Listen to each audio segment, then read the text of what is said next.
Ngayon naman mga kababayan, dito. Ano sabi dito? Wait lang. Sabi kasi nila, 'di ba, merong mga naka-back up kay Gutesa, muntik nang magkudita daw. Saan ba to? Chief of Staff Romeo Browner nagsabing nasubok ang katapatan ng mga sundalo sa gitna ng mga protesta kontra korupsyon. Live Parang wala namang sumama diyan. 'Di ba doon sa walang sumamang mga sundalo. Meron ng mga sumama, dating mga sundalo, no? Dating mga sundalo, mga bossing. Yung mga retired, yung kapag ka nagsasalita yung mga DDS, nako, eto na po si retired, ganito, ganyan. Nagsalita na po si retired. Yung mga hindi natin kilala dati, tapos biglang kala mo kapag nagsalita na po si retired. Tsaka yung yung kasama ng vlogger, yung kasama ni Dado, yung malaki ang Chan. Di ko na makilala ho dati yun eh. Ano ba pangalan si Metran? 40 million daw silang mga FGF. Anak ng tinapanin. Nasaan na yung mga FGF ninyo? Bakit hindi sumama diyan sa rally ninyo? Diba? mula sa Quezon City, nangunguna sa balita si Brian Castillo. Brian, ibig bang sabihin nito talagang muntik nang magkudeta?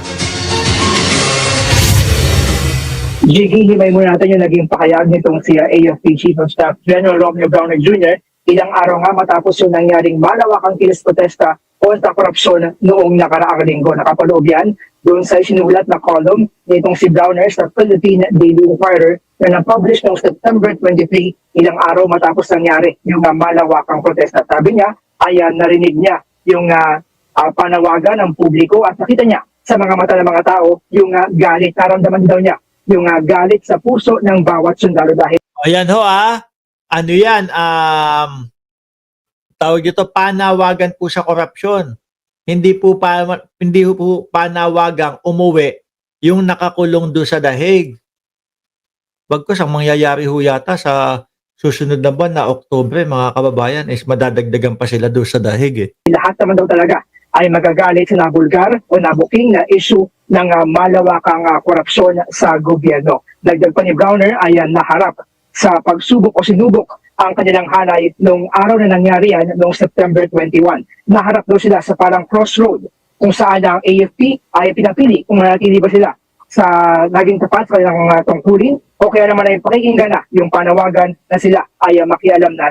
Mga retired, wala nang magawa kundi manira ng gobyerno ni PBBM. Gusto mag-ambag sa mga DDS, sabi ni Max Sadia. Issue. Jiggy. At Brian, may info ba si General Browner kung saan galing ang panawagan na makialam ng militar sa issue ng korupsyon? Jiggy, sa column ni Browner, sinabi niya na itong panawagan na makialam ng militar ay galing pa mismo doon sa mga retiradong opisyal. Retirado. Sabi ko sa inyo yun doon sa hanay ng mga DDS, panay retirado, retired na. Ng AFP. Sila yung talagang nagkukumbinse sa hanay ng militar na tumiwalag na sa gobyerno at mag-aklas. Pero sa kabila daw niyan ay hindi nagpadala sa emosyon ang mga sundalo at nanatiling disiplinado at profesional. Tunay dyan na walang ni isang sundalo yung humawak ng kanyang armas at nag-aklas. Jiggy. At bago nito, yung parang isang araw bago yung mga kilos protesta, may picture pa si Pangulong Bongbong Marcos kasama yung mga retired general. Dito sa nabanggit mo na column, ay nabanggit ba ni Browner si Pangulong Marcos? Alam ko nabanggit nabanggit po ni General Browner si Pangulong Marcos, mga bossing, alam nyo.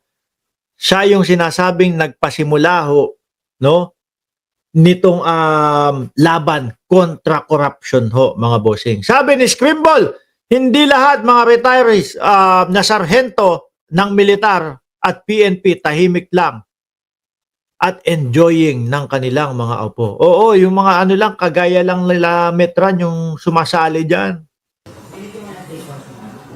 Jiggy, tama kasi na bago yung nangyaring kilos protesta ay nagka-meeting nga itong ang AFP officials kay Pangulong Bongbong Marcos. Pero sa column ni Browner ay hindi nabanggit itong si Pangulong Bongbong Marcos. At kapansin-pansin na medyo dumistansya siya pagdating sa usapin ng politika. Ang sinabi lang niya ay ang loyalty ng AFP ay nasa Constitution, sa Republika at sa sambayan ng Pilipino at hindi kailanman sa kahit anumang faksyon o politika. Jiggy. At may Ayan, malinaw ho mga kababayan ha, yung sinasabing muntik ng magkakudeta, kudeta ho nung mga retiradong dating AFP.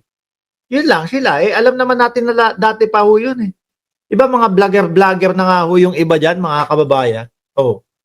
Tapos ang vlog nila puro magnanakaw si Bongbong Marcos. Wala naman yung pumapansin. Yung mga nasa posisyon, yung mga nandoon po sa serbisyo ngayon, wala. Dead ma sila, mga kababayan. Sabi ni Libra, October, ganda, ewan ko sa iyo. Go back to bed. Aba, may bed na. Ano na nangyayari dyan sa comment section? Anyway, mga boss chief amo, sir, meron pong susunod na hearing, hindi ko pa alam kung kailan, pero i-update ho namin kayo lagi doon sa mga galaw-galaw at mga nangyayari dito sa politika ng Pilipinas. Paano ho, mga kababayan?